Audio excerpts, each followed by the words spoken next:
యేసుక్రీస్తు నామమున మీకు శుభములు కలుగును గాక. ఇర్మియా గ్రంథము 23వ అధ్యాయం 5వ వచనాన్ని చదవండి. 23:5 ఇర్మియా గ్రంథము 23 యెహోవా ఇలాగు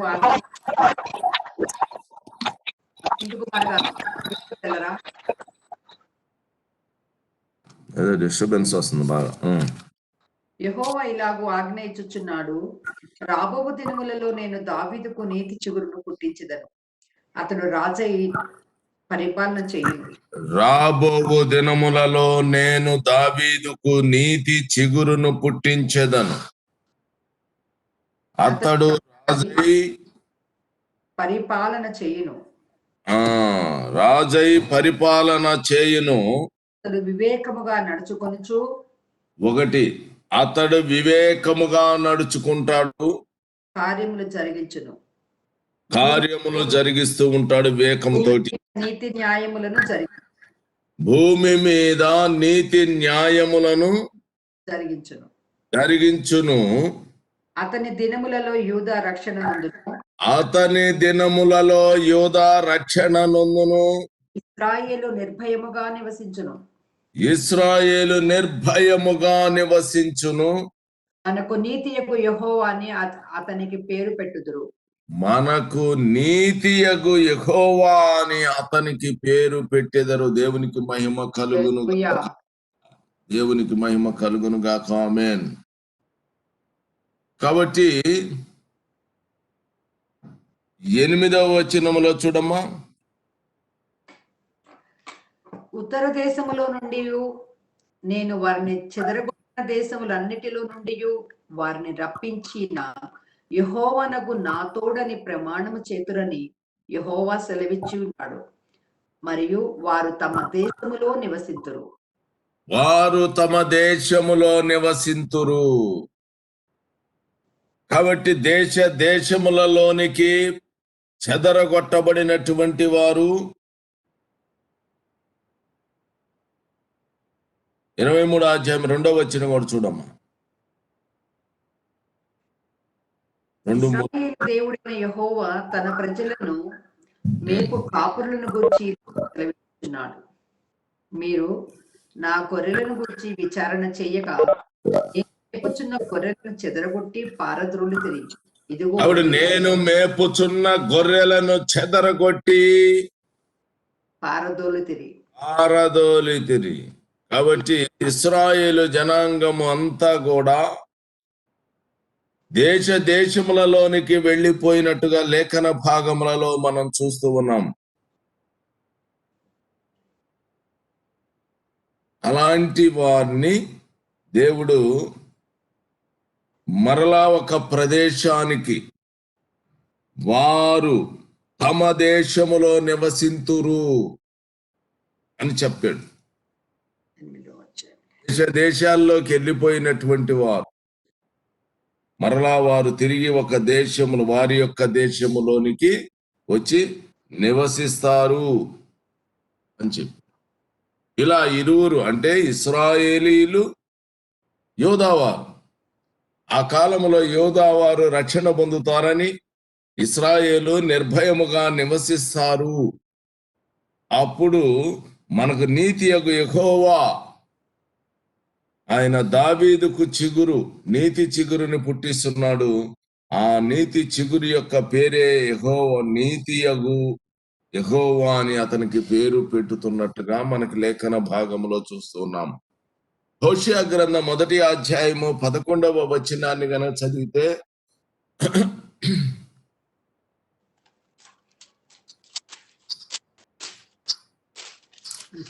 హోషేయ గ్రంథము 1వ అధ్యాయము 11వ,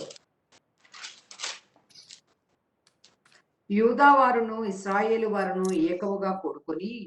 కాబట్టి యోధావారు, ఇశ్రాయేలు ఇరువురు కూడా ఇక్కడ ఇందా చెప్పాడు, యోధావారు రక్షణ పొందుతున్నారు, ఇశ్రాయేలు వారు నిర్భయముగా నివసిస్తున్నారు. ఎప్పుడు? వారు వారి దేశంలో నివాసము చేస్తున్నప్పుడు.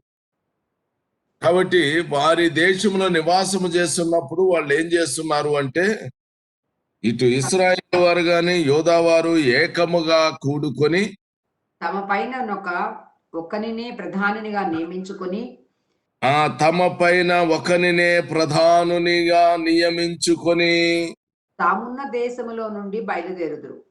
తామున్న దేశముల నుండి బయలుదేరుదురు. ఆ ఇజ్రాయేలు దినము ఆ యెజ్రెయేలు దినము మహాప్రభావము గల దినము. ప్రభావము గల దినముగా ఉండును. దేవునికి మహిమ కలుగును గాక. ఆమేన్. హల్లెలూయా.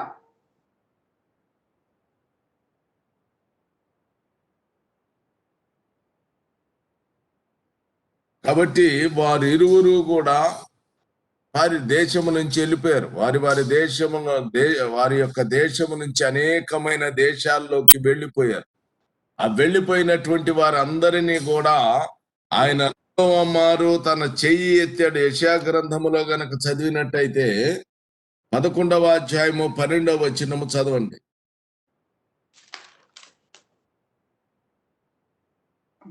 జనములను పిలుచుటకు ఆయన ధ్వజము నిలువబెట్టెను. భ్రష్టులైపోయిన జనములను పిలుచుటకు ఆయన ఒక ధ్వజమును నిలువబెట్టెను. భ్రష్టులైపోయిన ఇశ్రాయేలీయులను ప్రోగు చేయును. ఇశ్రాయేలును పోగు చేయును. దేశానికి ఒకరు అయిపోయారు, భ్రష్టులుగా ఉన్నారు. అలాంటి వాళ్ళందరినీ కూడా పోగు చేస్తూ ఉన్నాడు. భూమి యొక్క 4 యూదా వారిని సమకూర్చును. చెదరిపోయిన యూదా వారిని సమకూర్చును. క్రీస్తునందు ప్రియ సహోదరి సహోదరులారా, గ్రహించండి. ఇప్పుడు ఉన్నటువంటి పరిస్థితిలో మనం చెప్పుకున్నాం, అంజూరపు చెట్టు చిగురించింది. అలాగనే ఆయన ఒక ధ్వజాన్ని నిల్చోబెట్టాడు. ఆ ధ్వజం ఎవరు అనేటువంటి విషయం కూడా మనం తెలుసుకున్నాము. ఇప్పుడు 10వ వచనము 11:10 యెషయా గ్రంథం.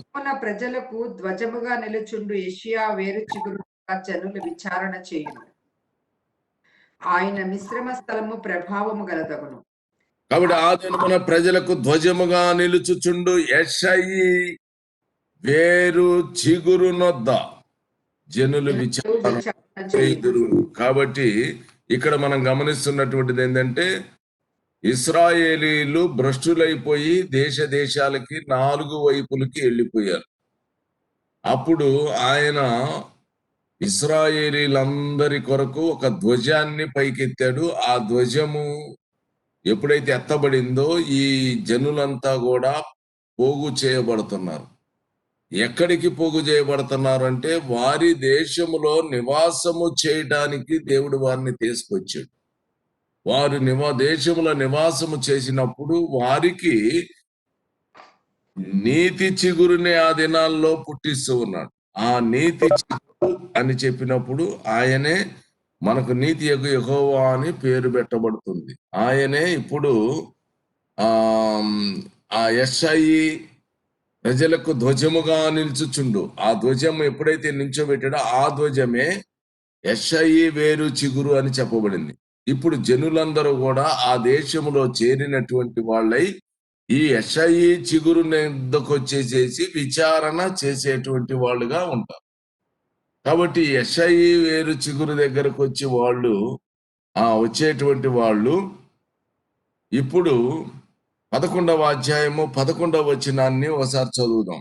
ఆ దినమున శేషించు తన ప్రజల శేషమును అషూరులో నుండి అషూరులో నుండి 1 అషూరులో నుండి, ఐగుప్తులో నుండి 2 ఐగుప్తులో నుండి, పత్రోనులో నుండి పత్రోనులో నుండి, ఊషులో నుండి, ఏలాములో నుండి, చినారులో నుండి, హమాతులో నుండి, సముద్ర ద్వీపములో నుండి అంటే సముద్ర ద్వీపం మంద కూడా ఒకటి ఉంటది దాంట్లో. విడిపించి రప్పించుటకు యెహోవా రెండవ మారు చెయ్యి చాపును. దేవునికి కాబట్టి ఈ దేశాలలో ఉన్నారు 4 ప్రక్కల భూమి యొక్క 4 దిశలలో ఉన్నారు ఇశ్రాయేల్ జనాంగం చెదరగొట్టబడినటువంటి వారు. వాళ్ళందరినీ కూడా ఆయన రెండవ మారు చెయ్యెత్తి వాళ్ళందరినీ కూడా ఒక ధ్వజాన్ని నిల్చోబెట్టి యెషయి చిగురు అని చెప్పబడినటువంటి నీతి చిగురు అని చెప్పబడినటువంటి ఆయనను నిల్చోబెట్టేసేసి వీళ్ళందరినీ కూడా ఇశ్రాయేల్ని పిలుస్తూ ఉన్నాడు. వారంతా కూడా వచ్చి ఆ దేశములో వారి దేశంలోకి వచ్చి నివాసము చేస్తున్నారు. నివాసం చేసేటువంటి వాళ్ళు యూదావారు ఇశ్రాయేలు వారు కలిసి ఒక్కడే ప్రధానిని వాళ్ళు ఏర్పాటు చేసుకున్నారు. ఆ ప్రధాని ఏర్పాటు చేసుకుని ఆయన అధికారం క్రింద ఉండేటువంటి వాళ్ళుగా ఉన్నారు. అదే అప్పుడు ఆ సమయములో తామున్న దేశముల నుండి బయలుదేరతారు. దేవునికి మహిమ కలుగునుగాక. హల్లెలూయా. అప్పుడు యెషయా గ్రంథము 10వ అధ్యాయము 17వ వచనము. ఇశ్రాయేలు యొక్క వెలుగు అగ్నియును అప్పుడు ఇశ్రాయేలు యొక్క వెలుగు అగ్నియును అతని పరిశుద్ధ దేవుని జ్వాలామయమగును. ఆమేన్. చాలమ్మా. కాబట్టి ఆ సమయంలో ఇశ్రాయేలు యొక్క వెలుగు అగ్నిలాగా మార్చబడుతుంది. అతని పరిశుద్ధ దేవుడు జ్వాలయునగును.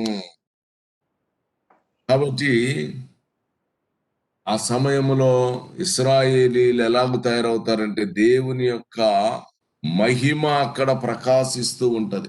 ఎందుకంటే నీతి చిగురు మన ప్రభు అయిన యేసుక్రీస్తు లేక పరిశుద్ధాత్ముడు ఇప్పుడు వారికి ఒక ప్రధానిగా అక్కడ ఉండేటువంటి పరిస్థితిని మనం చూస్తూ ఉన్నాం.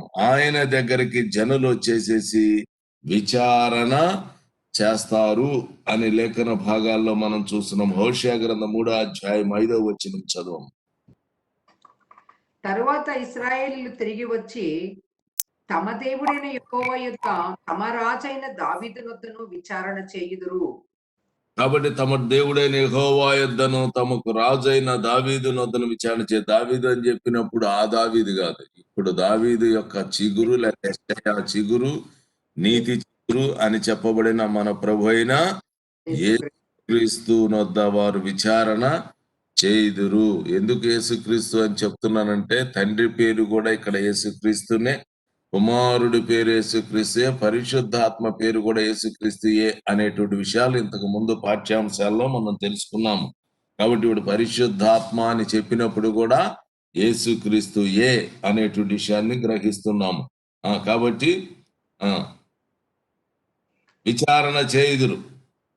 ఈ దినముల అంతమందు వారు భయభక్తులు కలిగి యెహోవా అనుగ్రహం నొందుటకై ఆయన వత్తురు. చదువుకున్నాం. 2 దినములు వారు ఏం చేయబడ్డారు? విడిచివేయబడ్డారు, కొట్టబడ్డారు. 2 దినాలు వాళ్ళు శ్రమలు అనుభవించారు. 3వ దినమున ఆయన వారిని లేపాడు. కాబట్టి ఎప్పుడైతే ఈ దినములు వస్తున్నాయో యెషయి వేరు చిగురు నద్దకు జనులు విచారణ చేయడానికి వస్తున్నారు. ఆ దినములో తండ్రి అయినటువంటి దేవుని యొద్ద విచారణ చేస్తారు. దావీదు అనగా ఇప్పుడు నీతి చిగురు దగ్గరకు వచ్చి విచారణ చేస్తారు. ఈ దినముల అంతమందు వారు భయభక్తులు కలిగి యెహోవా అనుగ్రహము పొందుటానికి ఆయన యొద్దకు వస్తారు. దేవునికి మహిమ కలుగును గాక. ఇప్పుడు యెషయా గ్రంథము 59వ అధ్యాయము 20-21 వచనాలను చదువుకుందాం.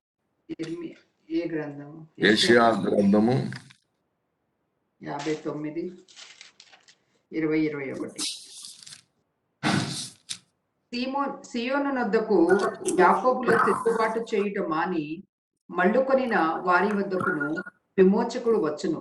ఇదే ఆమేన్. దేవునికి మహిమ కలుగును గాక. సియోను నొద్దకును యాకోబులో తిరుగుబాటు చేయుట మాని మళ్ళుకొనిన వారి యొద్దకు విమోచకుడు వచ్చును. ఆమేన్. దేవునికి మహిమ కలుగును గాక. కాబట్టి సియోనులో సియోను నొద్దకును యాకోబుకు తిరుగుబాటు చేయటం మాని. ఇశ్రాయేలు జనాంగము మొదటి నుంచి కూడా దేవుని మీద తిరుగుబాటు చేస్తూనే వచ్చారు. ఆయన మాట మీద తిరుగుబాటు చేసి వచ్చారు, అంటే కుమారుని మీద తిరుగుబాటు చేసుకొచ్చారు. ఆయన ఆత్మ మీద కూడా వారు తిరుగుబాటు చేస్తూనే వచ్చారు. అయితే ఇప్పుడు యోధావారు రక్షణ పొందుతున్నారు, ఇశ్రాయేలీలు అనేటువంటి వాళ్ళు కూడా నెమ్మది పొందుతూ ఉన్నారు. వాళ్ళు ఒక ప్రధానిని ఏర్పాటు చేసుకున్నారు. ఆ ప్రధానియే చిగురు, నీతి చిగురు అని యెషయా మొద్దు నుంచి వచ్చినటువంటి ఒక చిగురు అనేటువంటి విషయాన్ని మనము గ్రహిస్తున్నాము. ఆయన వచ్చినప్పుడు ఆయన యొద్దకు వీళ్ళంతా మళ్ళుకుంటున్నారు. ఆయన వైపుకి మళ్ళుకున్నారు గనుక ఆ ఇప్పుడు ఆ విమోచకుడు ఆయన వైపుకు తిరిగినప్పుడు ఆ విమోచకుడు వారి దగ్గరికి వస్తున్నాడు. 21వ నేను వారితో చేయు నిబంధన ఇది. ఎప్పుడైతే ఆయన వచ్చాడో, విమోచకుడు వచ్చాడో, వచ్చిన తర్వాత ఇది యెహోవా వాక్కు ఏమిటంటే, నేను వారితో చేయు నిబంధన ఇది. విమోచకుడు వచ్చిన తర్వాత ఆయన నిబంధన చేస్తున్నాడు. ఆ నిబంధన ఏంటంటే, నీ మీదనున్న నా ఆత్మయు, నీ మీదనున్న నా ఆత్మయు, నేను నీ నోట నుంచిన మాటలను, నేను నీ నోట నుంచిన మాటలను, నీ నోట నుండి, నీ నోట నుండి, నీ పిల్లల నోట నుండి, నీ పిల్లల నోట నుండి, నీ పిల్లల పిల్లల నోట నుండి, ఈ కాలము మొదలుకొని ఎల్లప్పుడూ తొలగిపో. ఈ కాలము మొదలుకొని ఎల్లప్పుడూ తొలగిపోవని యెహోవా సెలవిచ్చుచున్నాడు. దేవునికి మహిమ కలుగును గాక. కాబట్టి ఆయన ఒక నిబంధన చేస్తున్నాడు. ఆ నిబంధన, నీ మీదనున్న నా ఆత్మయు, నేను నీ నోట నుంచిన మాటలను. ఇవన్నీ కూడా యేసుక్రీస్తు ప్రభువుకు సంబంధించిన ప్రవచనము. అయినా సరే ఆయన తర్వాత ఆయన పిల్లలైనటువంటి మనకి కూడా ఇది వర్తిస్తుంది. మహిమ కలుగును గాక. హల్లెలూయా, ఆమేన్. నీ మీదనున్న నా ఆత్మయు, నేను నీ నోట నుంచిన మాటలను, ఉమ్, నీ పిల్లల నుండి, నీ పిల్లల పిల్లల నోట నుండి ఈ కాలం మొదలుకొని ఎల్లప్పుడూ తొలగిపోవు. ఆమేన్ అని యెహోవా సెలవిస్తున్నాడు. నీ మీదనున్న నా ఆత్మయు అన్నప్పుడు 61వ అధ్యాయం మొదటి వచనం కూడా చూడండి. ప్రభువు యెహోవా ఆత్మ నా మీదకి వచ్చి ఉన్నది.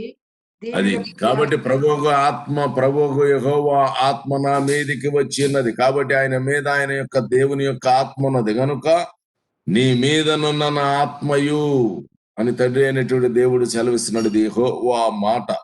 కాబట్టి ఆయన మాటలు యేసుక్రీస్తు ప్రభువులో ఉంచాడు. నేను నీ నోట నుంచిన మాటలు, అందుకనే తండ్రి నేను మాట్లాడుచున్నది నేను కాదు, నా తండ్రియే నాలో నుండి మాట్లాడుచున్నాడు.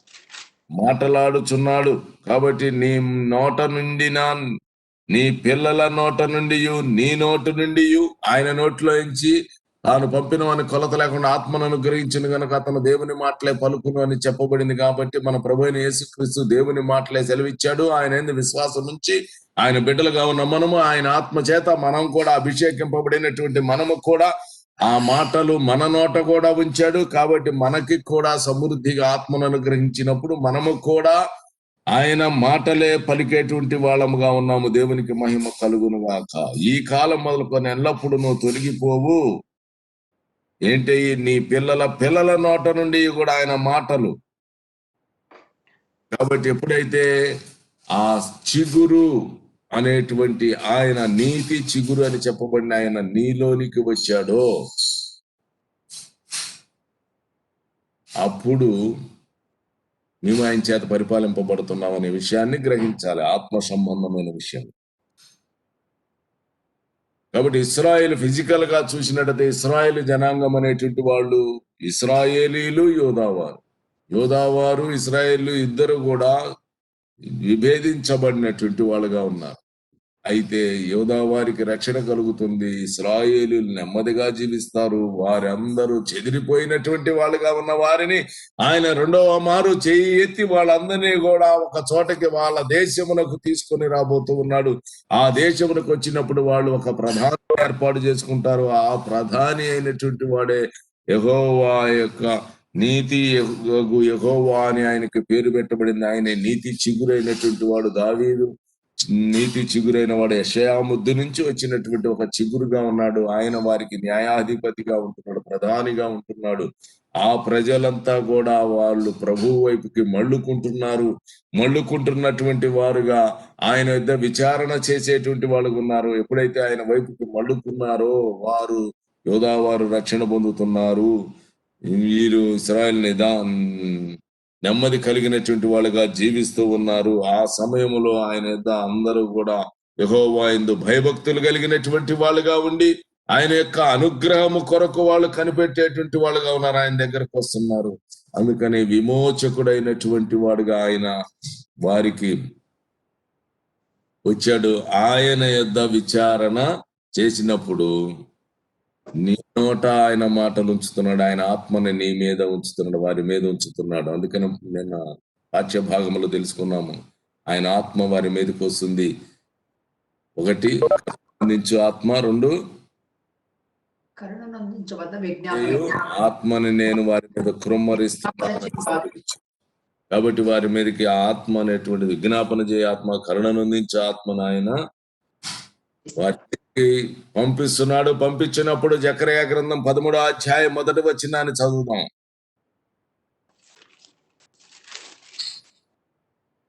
ఆ దినమున పాపమును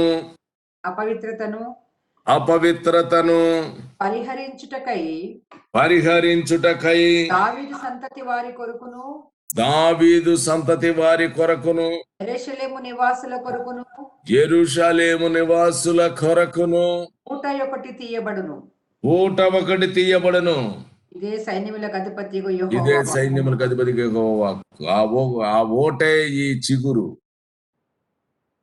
కాబట్టి దావీదు సంతతి వాళ్ళందరి మీదకి, అంటే ఇది యోధా ఇటు ఇశ్రాయేలీలు మొత్తం కూడా దావీదు యొక్క సంతతి ఉన్నారు. వారి ఇరువురు కలిసి ఉన్నారు గనక ఇప్పుడు వారి పాపమును వారి అపవిత్రతను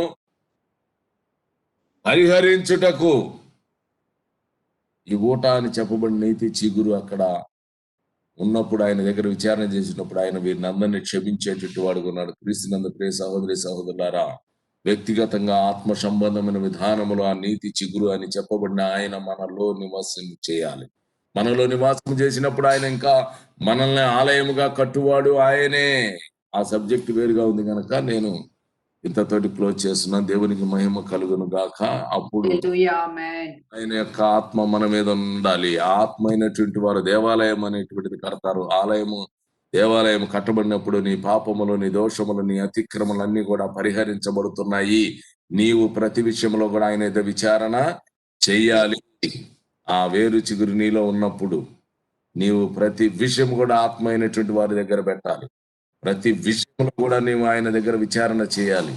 ఆయన ఆత్మైనటువంటి వారు సంఘములతో మాట్లాడుతున్నాడు గనక నీతో కూడా ఆయన మాట్లాడుతున్నాడు. ఆయన మాట్లాడినప్పుడు నువ్వు గ్రహించుకొని దిద్దుబాటు చేసుకోవాలి. దేవునికి మహిమ కలుగును గాక. ఫలింపులోని తీసుకొని వచ్చును గాక. మనమందరము కూడా ఆ చిగురు వేరు చిగురు అని చెప్పబడిన పరిశుద్ధాత్మను మనం పొందుకొని ఆ మాటలు మన లోపల మన పిల్లల తరతరములకు కూడా ఆ మాట తొలగిపోకుండా మనలో, మన పిల్లల వంశంలో నిలిచి ఉండాలి. మనం ఆయన యందు భయభక్తులు కలిగినటువంటి వాళ్ళుగా ఉండాలి. ఆయన మాటలు వినేటువంటి వాళ్ళుగా మనం ఉండాలి. ఆయన యుద్ధ విచారణ చెయ్యాలి. సొంత పెత్తనం చేయకూడదు, ఉండకూడదు. నీ మనస్సు చెప్పినటువంటి ప్రకారంగా నీవు పోవడానికి కుదరదు. ఆత్మ చెప్పిన మాట వినాలి. మనం మీ హృదయంలో ఫలింపులోని తీసుకుని వచ్చును గాక. ఆమేన్. ప్రతి ఒక్కరం కూడా